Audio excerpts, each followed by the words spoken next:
ശവം ശവം പൊക്കിയെടുക്കുക. ചത്ത ആളുടെ ചത്ത നമ്മുടെ എനിക്കറിയില്ല. അപ്പൊ പിന്നെ ബാലേഷ വന്നേ. നേനോ സ്ഥാനോ ഞാനും വരുന്നു.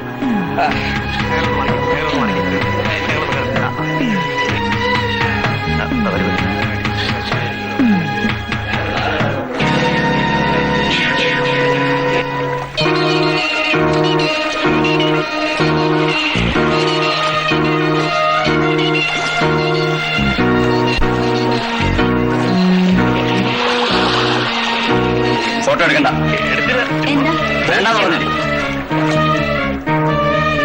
ഒന്ന് മാറി, ഒന്ന് മാറിക്കേ. എനിക്ക് വളരെ മനസ്സിലായി. Excuse me. അശ്വതി. അതെ. ഹലോ. ജീവൻ ഇവിടെയുള്ള കാര്യം എനിക്ക് അറിയില്ലായിരുന്നു. ഞാൻ വന്നിട്ട് 3-4 ദിവസമേ ഉള്ളൂ. അശ്വതി. ഞാൻ ഇങ്ങോട്ട് ട്രാൻസ്ഫർ ആയിട്ട് 2 ആഴ്ചയായി. ബാലേഷ വാ. ഇതിന്റെ ഫോട്ടോഗ്രാഫർ കുറച്ച് സ്നാപ്സ് എടുക്കണം. ഓക്കെ, കാര്യം. Thank you. അയ്യോ ബാല ഇവിടെ അല്ല, അവിടെ. അയ്യോ sorry sorry. Who is the deceased? No idea. ആരാന്നറിയില്ല. വള്ളക്കാരോ അറിയിച്ചതാ വഞ്ചു മുങ്ങി കിടക്കുന്ന കാര്യം.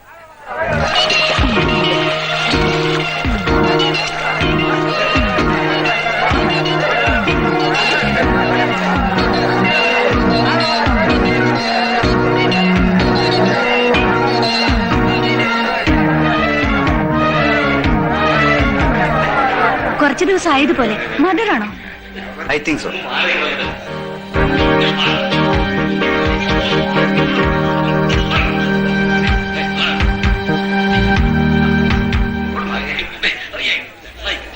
റെഡി സർ, പോകാം. Yes, you proceed. വരട്ടെ അശ്വതി. ശരി, പിന്നെ കാണാം. ഓക്കെ.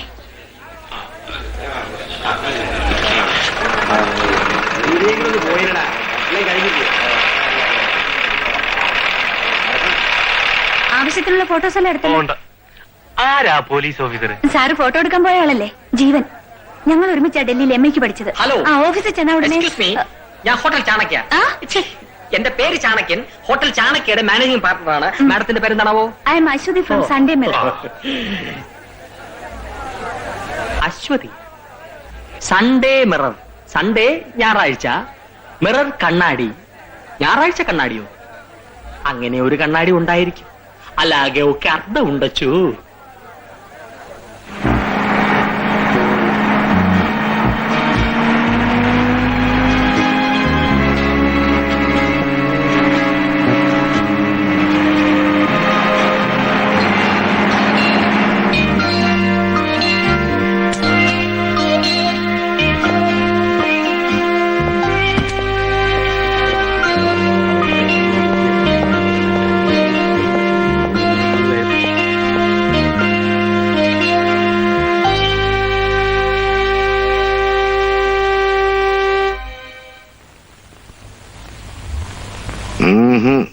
രക്ഷയില്ല.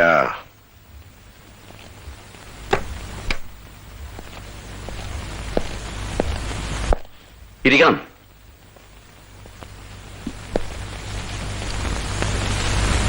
വായിച്ചു നോക്കണം.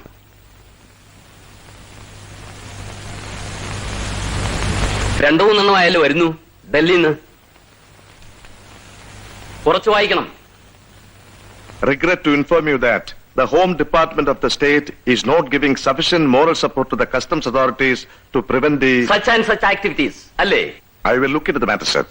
കഴിഞ്ഞ പ്രാവശ്യം ഇത് തന്നെയല്ലേ പറഞ്ഞത്? നിങ്ങളുടെ ഇൻഎഫിഷ്യൻസിക്ക് ഡൽഹിയിലുള്ളവരുടെ ചീത്ത ഞാൻ കേൾക്കണോ? I will be alert, sir. പക്ഷേ കമോൺ. സാർ തന്നെ പിന്നെ എന്നെ റെസ്ട്രിക്ട് ചെയ്യരുത്. എനിക്കറിയാം നിങ്ങളത് പറയുമെന്ന്. ഞങ്ങൾ എന്തെങ്കിലും പറഞ്ഞാൽ വൈരാഗ്യം തീർക്കുന്നത് കയ്യിൽ കിട്ടുന്ന പാവങ്ങളോടാണല്ലോ. പിന്നെ എന്ത് ചെയ്യണം, സർ? അതറിയാമെങ്കിൽ ഞാനതിന് ചെയ്താൽ പോരെ? നിങ്ങളോട് പറയണോ? നിങ്ങൾ എന്ത് ചെയ്താലും ശരി, മേലിൽ ഇത്തരം കംപ്ലൈന്റ്സ് ഉണ്ടാവരുത്. Yes, sir. Mister Thomas, sir. നിങ്ങൾ തന്നെ IG ആയിട്ടിരിക്കണമെന്ന് എനിക്ക് നിർബന്ധമൊന്നുമില്ല. There are other competent persons.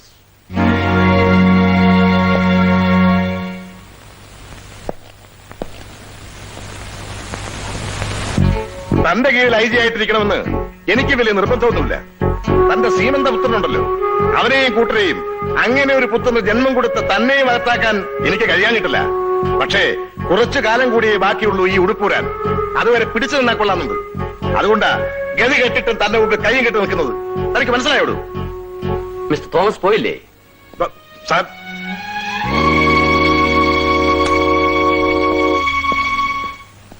കളയടോ തോമസേ, ഫർഗറ്റ് ഇറ്റ്. ഞാനിത് കുറെ അനുഭവിച്ചിട്ടുള്ളതാ. കാക്കിയിട്ടവന്റെ വിധിയാണിത്. അതല്ല സാറേ, ഈ 6ാം ക്ലാസും ഡ്രില്ലും ഒക്കെ പാസ്സായതിനു മുമ്പിൽ നമ്മൾ ഈ കാക്കി ഉടുപ്പിട്ട് അനുഭവിക്കേണ്ടി വരുന്ന ഗതികേടുണ്ടല്ലോ, അത് മഹാബോറ് തന്നെയാ. എന്ത് ചെയ്യാൻ പറ്റും? കുറച്ചു കാലം കൂടിയല്ലേ ഉള്ളൂ. കടിച്ചു പിടിച്ച് നിൽക്കുന്നേ. You suppress your emotions and feelings. അതല്ലേ മാർഗമുള്ളൂ. ഏയ്, അങ്ങനെ വിടാനൊന്നും തീരുമാനിച്ചിട്ടില്ല. തൊപ്പി പോയാലും ശരി, അവനെയൊക്കെ ഒരു പാഠം പഠിപ്പിച്ചിട്ടേ ഞാനടങ്ങും.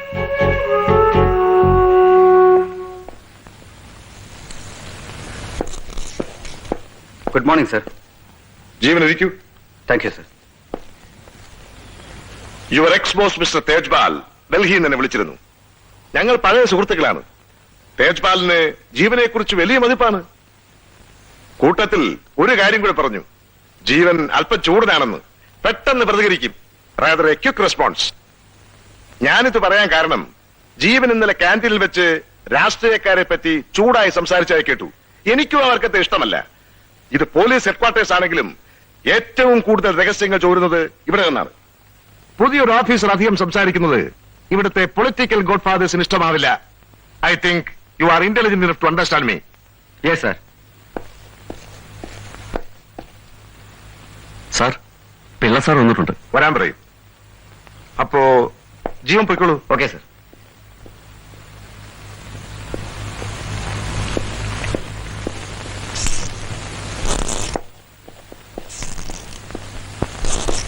ആ, ഗുഡ് മോർണിംഗ്. പിള്ളച്ചേട്ടൻ ഇരിക്കൂ. പിള്ളച്ചേട്ടൻ ഇന്നലെ സെക്രട്ടേറിയറ്റിൽ വെച്ച് എന്നോട് ചൂടായപ്പോ ഞാൻ ഒന്നും മിണ്ടാതിരുന്നത് കൂടെ 1-2 പേർ ഉണ്ടായിരുന്നുകൊണ്ടാണ്. പിള്ളച്ചേട്ടൻ ഇപ്പൊ പ്രതിപക്ഷ നേതാവാണെങ്കിലും കുറച്ചുകാലം മന്ത്രിയായിട്ടിരുന്നയാളല്ലേ. ഞാനിരിക്കുന്ന ഈ കസേരയ്ക്കും പേനയ്ക്കും എന്തു വിലയുണ്ടെന്നുള്ളത് പിള്ളച്ചേട്ടൻ അറിയാമല്ലോ. ഞങ്ങളുടെ ഭാഗത്തു നിന്നും അനാസ്ഥ ഉണ്ടെന്നുള്ള കാര്യം ശരി തന്നെ. എന്ന് വെച്ച് പോലീസുകാർ വെറും പഴങ്കഞ്ഞുകളാണെന്നൊക്കെ പറഞ്ഞാൽ എങ്ങനെയാ പിള്ളച്ചേട്ടാ?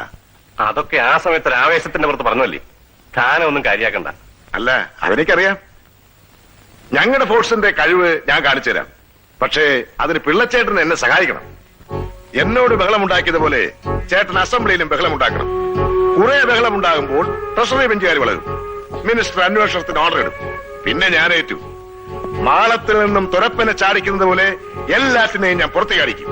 ഇനി അവൻ ആരായിരുന്നാലും ശരി, എല്ലാ കുട്ടിത്തേവാങ്കളെയും ഞാൻ അകത്താക്കി തരാം. സംശയിക്കണ്ട.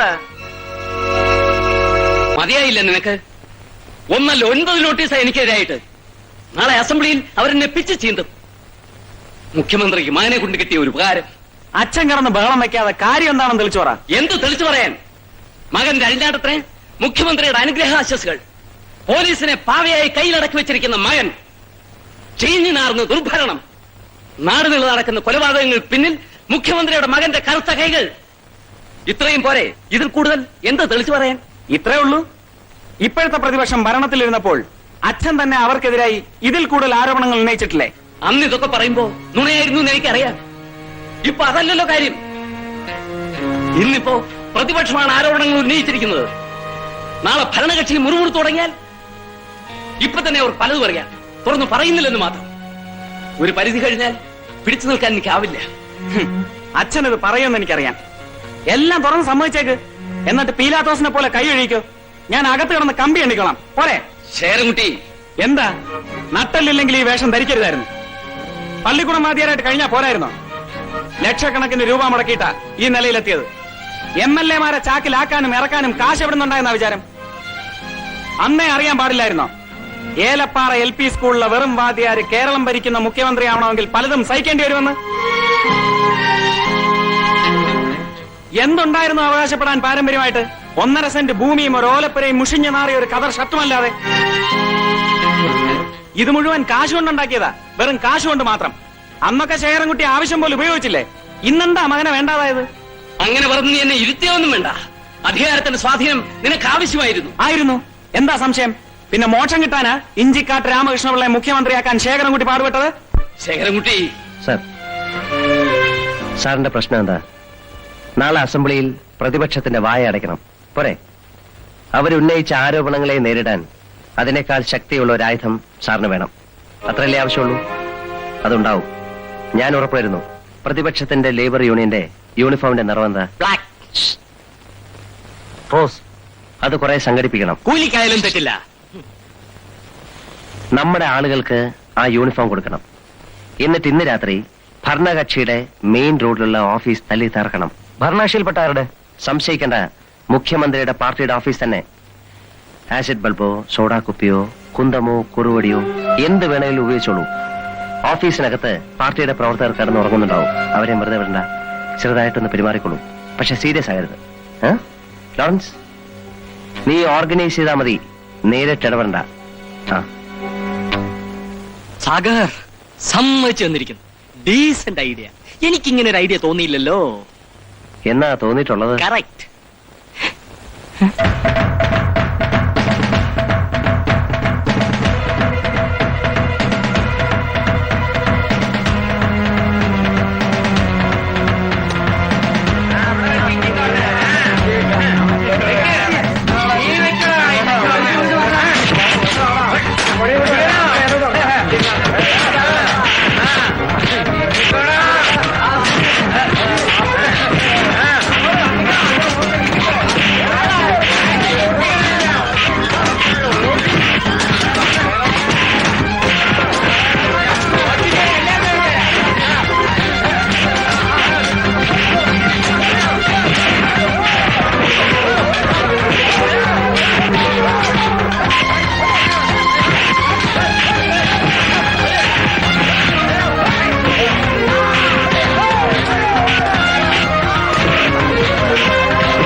ആകാശവാണി തിരുവനന്തപുരം, ആലപ്പുഴ, തൃശൂർ, കോഴിക്കോട്.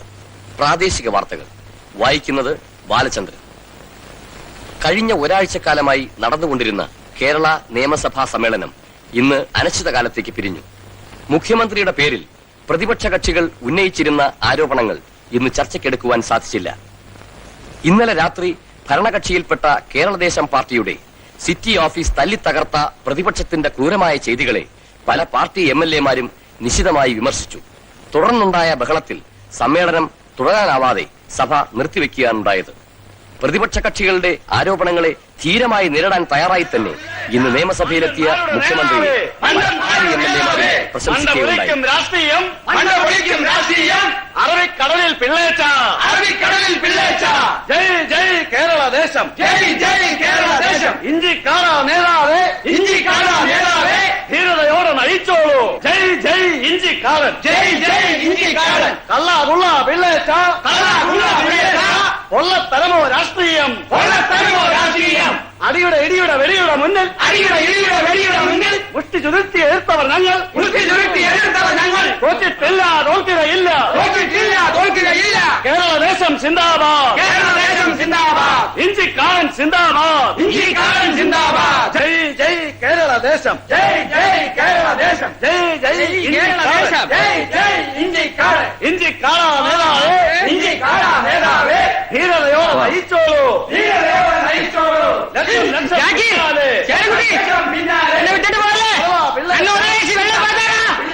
കള്ളാകുള്ള പിള്ളേച്ച, കള്ളാകുള്ള പിള്ളേച്ച, പൊള്ളത്തരമോ രാഷ്ട്രീയം, പൊള്ളത്തരമോ രാഷ്ട്രീയം, അടിയുടെ ഇടിയുടെ വെടിയുടെ മുന്നിൽ, അടിയുടെ ഇടിയുടെ വെടിയുടെ മുന്നിൽ മുഷ്ടി ചുരുത്തി എതിർത്തവർ ഞങ്ങൾ, മുഷ്ടി ചുരുത്തി എതിർത്തവർ ഞങ്ങൾ, തോറ്റിട്ടില്ല തോൽക്കുകയില്ല, തോറ്റിട്ടില്ല തോൽക്കുകയില്ല, കേരളദേശം സിന്ദാബാദ്. കേട്ടില്ലേ?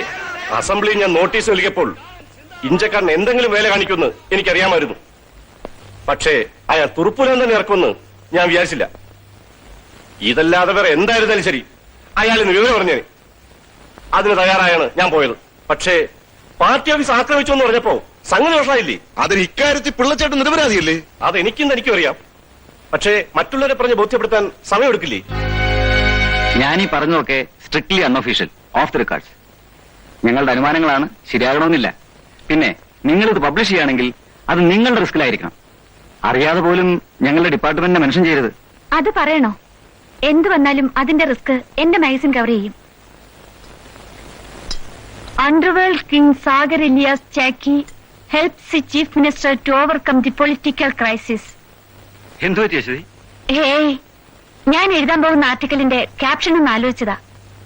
അധോലോക രാജാവിന്റെ രാഷ്ട്രീയ കുതിരക്കച്ചവടം. സാഗർ അഥവാ ജാക്കി മുഖ്യമന്ത്രിയുടെ രക്ഷയ്ക്ക്. ആ അപ്പോഴേ സാറേ, എനിക്ക് ജാക്കി ഒന്ന് പരിചയപ്പെടണം. അതിനെന്താ മാർഗം? അശ്വതി പരിചയപ്പെടാൻ മാത്രം അയാൾ അത്ര വലിയ ആളാണോ? After all is a third grade criminal. നിങ്ങൾക്കതായിരിക്കും. But to journalist is a hot subject. Hot subject. ഈ റാസ്കൽസിനെയൊക്കെ ഗ്ലോറിഫൈ ചെയ്ത് എഴുതുന്ന നിങ്ങൾ വേണം പറയാൻ. അശ്വതിക്ക് വേറെ ജോലിയൊന്നുമില്ല. ജീവൻ എന്തിനാ ചൂടാവുന്നത്? എനിക്ക് ജാക്കിയോട് പ്രത്യേക താല്പര്യമൊന്നുമില്ല. തെങ്ങിന്റെ കാറ്റുവീഴ്ചയെക്കുറിച്ചും റബ്ബറിന്റെ വിലയെക്കുറിച്ചും ഒക്കെ എഴുതി അയച്ചാൽ അതൊക്കെ അതേ സ്പീഡിൽ തിരിച്ചു വരും. എന്നോടെ വേറെ വല്ല പണിയും നോക്കിക്കൊള്ളാൻ പറയും. പത്രക്കാർക്ക് വേണ്ടത് അധോലോക രാജാക്കന്മാരുടെ വീരസാഹസിക കഥകളാ. How they control the political machinery. അവർ പോലീസുകാരെ എങ്ങനെ അമ്മാനമാടുന്നു. പോലീസുകാരെ പറ്റി അനാവശ്യം പറഞ്ഞോണ്ടല്ലോ. അയ്യോ, ഞാൻ സാറിനെ കുറിച്ചല്ല പറഞ്ഞത്. സാറ് മാത്രമല്ലല്ലോ, ഇവിടെ വേറെയും പോലീസ് ഓഫീസേഴ്സ് ഉണ്ടല്ലോ. ആ പിന്നെ ജാക്കിയെ ഞാൻ കണ്ടുപിടിച്ചോളാം, വിത്തൗട്ട് യുവർ ഹെൽപ്പ്.